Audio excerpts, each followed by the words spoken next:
उमरकोट में इन 213 ते तारीख़ लबैक पाकिस्तान जो उम्मीदवार पीर उमर जान सरंदी सां माण्हुनि जी चाहत वधण लॻी। माण्हुनि पारां भरपूर मोट।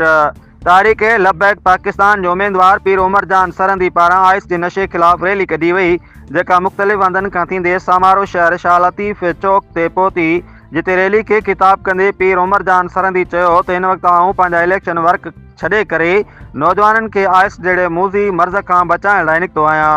मूं जॾहिं इलेक्शन वर्क कया त माण्हुनि मूंखे आइस जे नशे जूं शिकायतूं ॾिनियूं हुयूं ऐं माण्हुनि मूंखे चयो त तव्हांखे असांजे नौजवाननि खे आइस जहिड़े नशे लाइ आवाज़ बुलंद करणो आहे। मूं हुननि आइस जे नशे आवर नौजवाननि जा घर उजड़ल ॾिठा आहिनि, वेड़ा वीरान ॾिठा आहिनि। उन ॾींहं खां आउं इहो अहद करे निकितो आहियां त आइस जे नशे ख़िलाफ़ जंग कंदसि।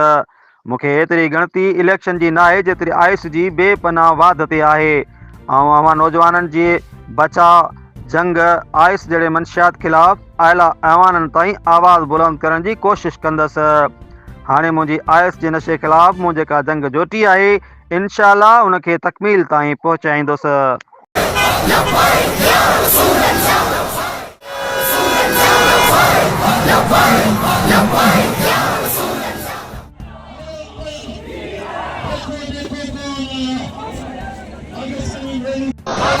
Labbaik